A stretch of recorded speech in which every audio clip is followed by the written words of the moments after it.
I hope that was helpful. Definitely was. Good stuff. You're always welcome back in Torah. So, we're essentially speaking about the soul, and it's probably one of the best topics to talk about, because if a person lives a life knowing that he doesn't have a soul, or believing he doesn't have a soul, then life can be a bit shallow. And once a person comes into the world of knowing that I have a soul, so everything changes. Everything changes. And tomorrow we're doing the teach backs. Okay, so the Olam will come here, 3:15. We have two Rabbanim Chashuvim that will present. Looking forward. I wanted to go one more step today. We mentioned the animal soul and the godly soul. We said that there's two souls that we have. We base it on the pasuk from Eov, Neshamas ani asisi. I made souls. That's right. And the Arizal explains godly soul, animal soul. And then we explained that the soul is made up of 4 parts. When you learn certain Kabbalistic things, it's actually quite technical. It's like mathematical. That the soul has a division of 4 parts. And we said those 4 parts correspond to the 4 elements of the world, which are earth, water, fire. You got some fire, Mikey. And air. Very good. And we said that on the animal soul, those 4 elements are expressing themselves in negative ways. And therefore, for example, what were the negative character traits of fire? Anger, destruction, haughtiness, because fire is jumping up. We said use the physical element as an analogy to understand the spiritual dimension of the animal soul. And then we said, what about water? What's water? Lust and taiva, because water, everything is, when it comes to water, it's making all taivas grow. And yes, Yosef. I was going to say, I've heard from people before that there are 5 elements and 5 levels to the soul. So the 5th, well, this is a different system. This is within the animal soul there's different parts, and within the godly soul there's different parts. We're just dividing animal soul, godly soul. And we're getting to the elements of each of them. So in each of those parts within the godly part, each one will have earth, water, fire, air. Earth, water, fire, air. Each one has, and there's predominant ones on each. It gets complex. But right now, just the basic is the elements on the side of the animal soul, and the 4 elements. Now we're going to go in a moment to the godly soul. But finishing the animal soul, what about earth? Laziness. Just like earth is like, it's just there. It's like a person who's depressed, he just wants to stay in bed, he doesn't want to move. Just like earth is very stuck. So it means when a guy gets stuck in life. And then we said, what's the 4th element? Air. What's the negative qualities of air? Just puffing ganja all day. Go with the flow. Yeah, just like everything is just, the air, everything is like lightheaded, a certain removal from reality, like leaving, like floating away, not being firmly based in reality. And that's a problem. That's a problem. Anybody want to take a stab at what the 4 letters of God's name are, corresponding to these 4? Yud Hey Vav Hey. That's correct. The Yud is water, the lower Hey is earth. Okay, so the lower Hey is earth. That's pretty. That's like a giveaway, right? Because it's like earth, mamish. It's the lower part. Okay, you're going to say the upper Yud is not water. Close. Fire. It's fire. It's mamish up there, like fire, a flame up there. It's the little Yud. That's like a little bit of fire. The upper Hey is air. Water is the Vav. Water is also all the taivas, which is also like the body. And the lower Hey is earth. Okay, let's move on to how those 4 elements correspond in the godly soul. So what's fire on the side of the godly soul? Passion for mitzvahs. Davening with excitement. You ever been to a place where they actually like davening? Yeah. Yeah? I went, Let's go. That's what I'm saying. Usually the place where I like to hang out. I went to Beit Shemesh for Shabbos. This Shabbos is gone. Oh, I yeah? love davening there. I knew it. It was great. It was right? People were happy being in davening. First time I've ever kept Shabbos. Good for you. Nice. Shabbos, the beauty of Shabbos, when you're on fire for Shabbos, when you love Shabbos, that's fire, it's passion. A husband and wife are supposed to have eish together, passion, being into each other. Yeah, writing love letters to each other, that's a thing. Being mamish on fire in the right direction for the right things. Being warm, being a var mayid. How do you translate that in English?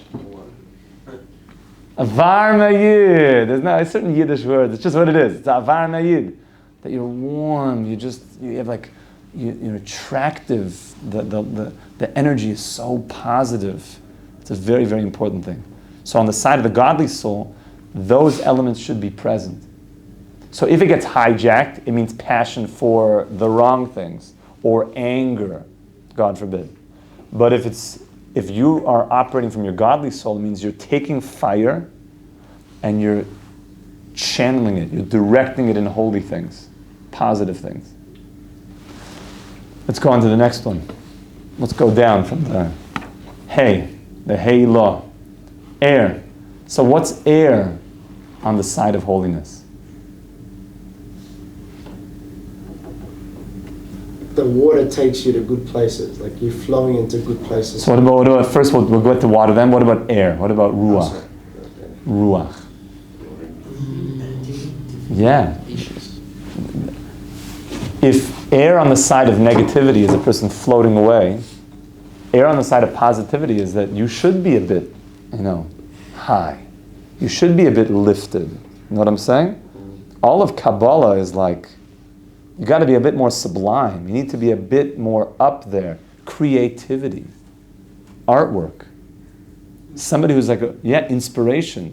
If someone's a bit too like, down here, he's missing sometimes the higher notes of life, the higher experiences which are being offered to a person. So to tap into air on the side of the godly soul, there's a lot there. You can't become dislodged from it. That's why, by the way, we didn't mention it yet, but there's 4 holy cities in the land of Israel. What are the 4 holy cities? Tiberia, Chevra, Tzfat, and Yerushalayim. So of course each of those corresponds to the 4 elements. Jerusalem is fire. The Beis Hamikdash, Eish. It's pretty fiery here in Yerushalayim. Everybody feels that. What about air? Tzfat, for sure, right? You feel like, that's why all Kabbalah is coming out of Tzfat. And that's why you have to be careful. There's either, and all the artists are up there, there's either one of 2 things that could happen. You could really become like an authentic Kabbalist or a big pothead. And therefore you gotta like really choose carefully. You know what I'm saying? Like, be careful. It offers a lot, but be careful. Okay? What about now moving down to water? Tiberia, which is all water. And that's the Paris Ginosar. That's all the luscious, delicious gifts of the land, the fruits of Ginosar. The Gemara talks about that around Tiberia is the most luscious, delicious fruits. Fruits that were so powerful and so delicious that rabbis who ate them could not paskin halacha because they would almost get like high from the pleasures of these fruits. They were so delicious. They were amazing. And they were so powerful, you really couldn't even eat them straight. You needed to like eat it with like bread and maybe fish, like some herring, just to cut the intense power of the fruit. They were that intense. Perois ginosa. So the world of water is appreciating pleasure in a holy way. What is the day of the week that ideally the entire day is about oneg? Shabbos. So you take all the pleasures of the world. Every single pleasure is available on Shabbos. Really. Deep pleasures, the best food, Everyone's dressed beautifully. The conversations, drink. Even a husband and wife have a special mitzvah to be together on Shabbos. Shabbos is all the pleasures of the world, but used in a healthy way. Yes, my friend. Remind me your name again? Zach. Zach. What is Kabbalah? Kabbalah means that just like a person has a body and a soul, everything in life has a body and a soul. So there's the external part and the deeper part, the conceptual part. So this is a table. I'm saying this is a piece of wood right here, but there's more going on than meets the eye. If I take a neutron microscope, I'll see there's so much more going on here than I thought. There's organisms on this thing. There's more empty space in space. There's a story. There's also the concept. This is something that holds something up. That there's a conceptual dimension of this. There's a person. A person has a body and he has a soul. There's, let's say, a marriage. A marriage has a body to it. The expectations, the obligations, the ksuba. But then there's the soul of the marriage. What is the real reason we got married? Because you need 2 salaries nowadays? Is that the reason why people get married? You just, it makes sense, practical. Less taxes. Is that, that's it? Or is there something deeper, so to speak, the soul of what the couple really has in mind when they're getting married, the vision of the marriage? There's kind of the practical and then the deeper vision. So the Torah also has a body and a soul. There's the external part of the Torah, which is the halachas, all the things that you're expected to do. But then there's the soul of the Torah, which is, why are you doing that? Who's the one that you're in this marriage with? Not just do the responsibilities, do this, don't do that. For example, you open up the halach, it says, this is how you write a mezuzah. And you come to the rabbi and you're like, here's my mezuzah, tell me about it. He's like, it's kosher. No, what is it? You get what I'm saying? Not, is it kosher or not? What's a mezuzah? What's the light of the mezuzah? What's the relationship with God through the mezuzah? So Kabbalah is taking you more in the direction of what's the purpose behind everything? Who is the one that we're in this marriage with? Not just do this and don't do that, but let's meet the one that we're in the relationship with. That's Kabbalah. Thank you. The Simcha Rabbah. Not just get married and make sure you take out the trash before you're asked. Zach, make sure. Once your wife tells you, can you mind taking out the trash? It's way too late. Way too late. Okay? That's it. Right? Not that I know from experience, but I'm still trying to do some tshuva on some of that stuff. Anyways, you got to get a job, you got to do your carpool, you got to change the light bulbs, the important stuff they need. But that's not the marriage. You got to put away your dirty socks and stuff. Now, what's that? I said leave the seat up. I'm saying, don't do that, whatever. All the things that are the necessary responsibilities of the marriage, right? But is that the sum total of the marriage? That I change the light bulbs, and keeping the seat in the right position? That's the sum total? No. The couple has something more in mind. You know what I'm saying? That when you're looking at your wife under the chuppah, there's something more that you both have in mind. You just, okay, I'll do my job, you do your job, and we have this arrangement. So what do they both have in mind? And deeper, what did God have in mind with humanity when He decided to get married to us? What does He really have in mind? That's Kabbalah. Finding that and getting involved in that. That's good stuff. But at the same time, you can't absolve yourself of the basic responsibilities. A guy can't sit there with his wife like, I'm just so deeply into you. And she's like, will you take out the garbage already?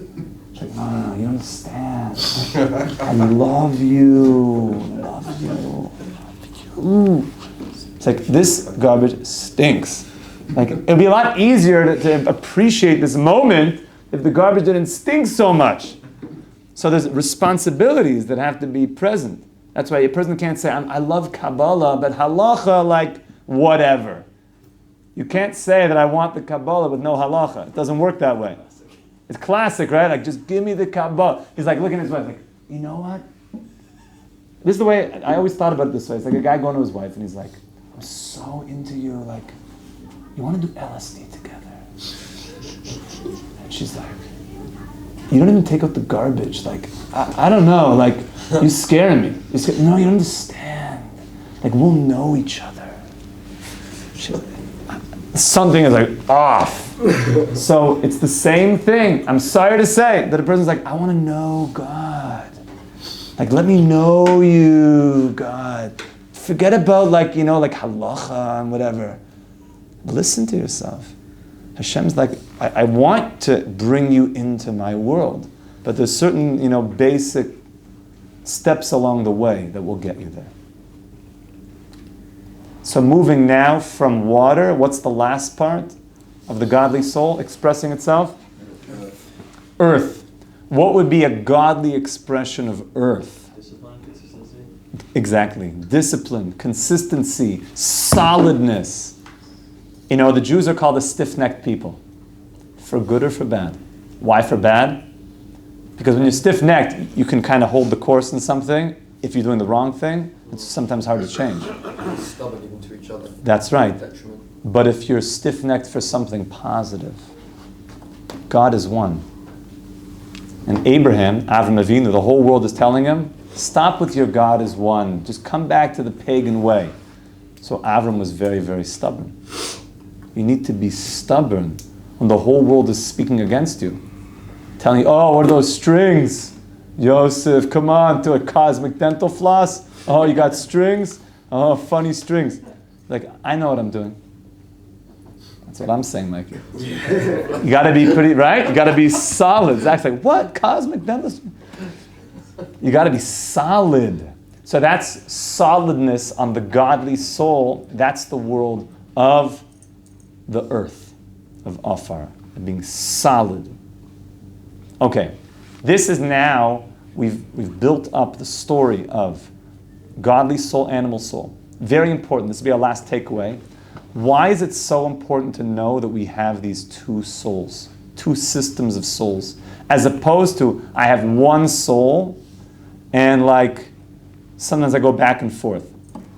And specifically, remember the original question that we began with was, the Tanya was introducing the whole idea of bringing us into a spiritual existence based on the question that many people struggle with, which is, sometimes I feel like I'm on fire for God and for Torah, and sometimes I'm just so out to lunch. Like, I don't know, who am I?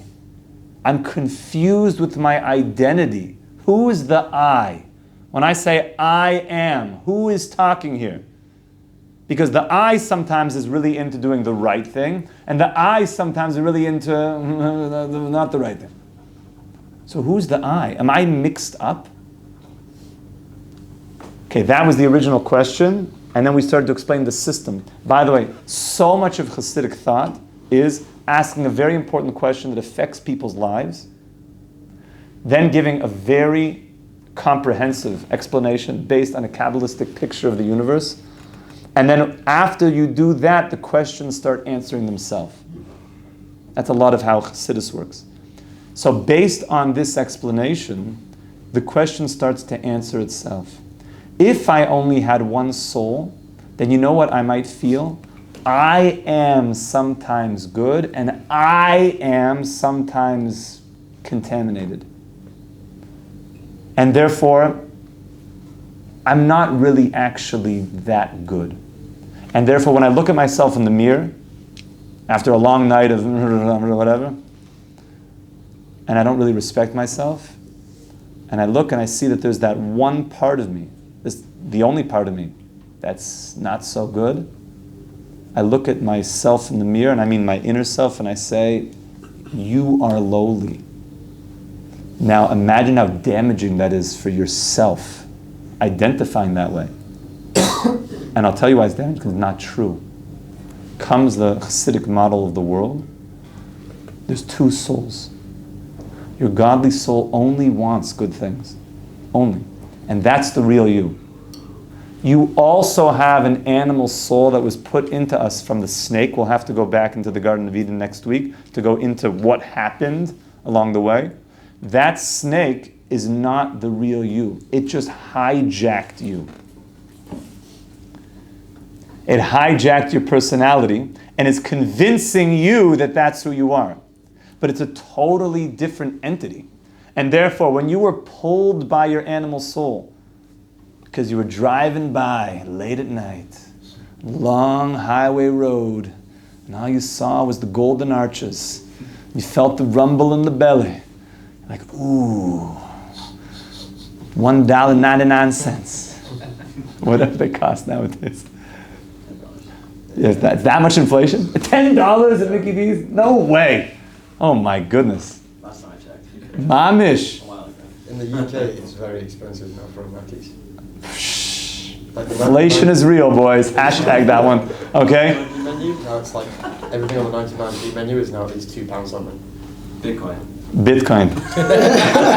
It will solve a lot of the problems. Very likely. That's the blockchain. Okay? Yeah. So, and God forbid the guy gives into it. Now, is he going to have to own up to the fact that he gave into that? He's going to have to own up because he got hijacked. But is he contaminated? The essence of him? No. The essence of you is still that pure, good soul. The essence of you is still good. The essence of you is still untouched. It was the other part that was put in by the snake, and we'll talk about this all. The snake took over you, convinced you that that's really what you wanted, and pulled you into the, welcome to Mickey D's. Can I take your order? It was the animal part that got pulled after that. Through the water, through the taiva, I'm so hungry. And by the way, it even convinces you that it's the I. It says, I am. Or I'm so tired, I should sleep in. That's not really the real I. Meaning, think about how it does that psychologically. I'm so tired. That's really? You slept like 6, 7, 8 hours, like you're totally good. You want to get up. You know you feel better when you have a good start to the day. It's not I want to sleep. No, you don't. But it even goes into your psyche and convinces you. That's the nature of the animal soul. The godly soul is totally pure. And that's why every single day, if you open up the morning prayers, we say a prayer. Elokai neshama shenosata bi tahirahi.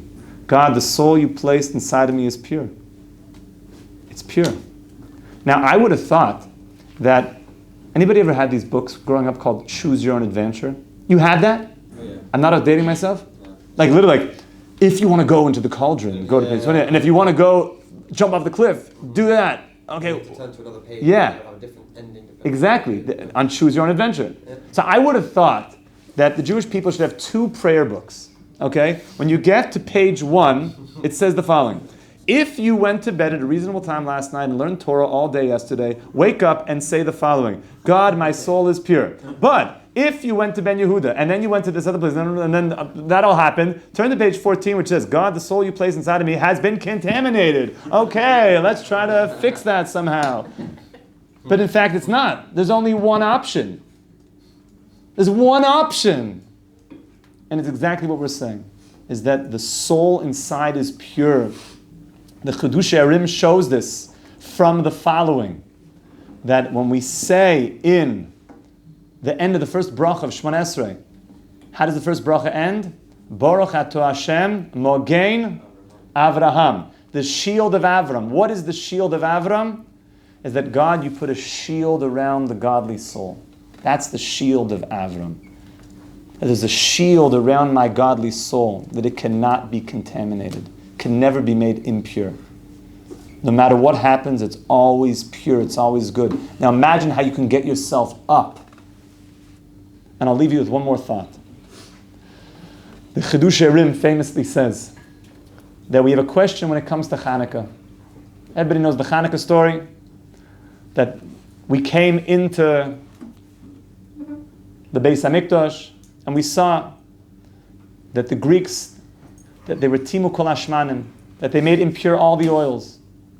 And then we found pach echad munach b'chaismai shel kohen gadol. We found one jar of oil with the seal of the kohen gadol on it. And with that one jar of oil, we lit it, and it stayed lit for 8 days. Enough oil for 1 day stayed lit for 8 days. And the question is, how could it be that the Greeks came in, they found all the oil, it says. Where was this one? Where was it?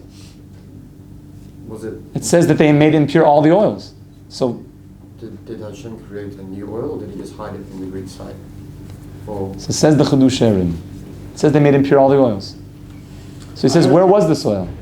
So he says it was literally sitting on the floor, right in front of them. So why didn't they touch it? Because they couldn't see it. Because that jar of oil represents the soul. And that part of us can never be found by the Greek soldiers. Can never be found by the forces of impurity. It's always there. And that's what it means. We took that oil and we lit up that oil. That's the oil of the soul. And that oil burned for 8 days, which means that oil is above this world. That could never be touched. And we have all of that inside of us. My dear friends, we should be zoiche to live from that place, to touch that place, to share with our friends, our family, our wives, that place, the world of 8, of Shmoyne, of Neshama. We should be zoiche mamish to Mashiach Tzidkeinu, to Mehir V'Yameinu. Amen. Amen. Have a wonderful day, my friends. See you guys here tomorrow. Thank you. Kol Tuv.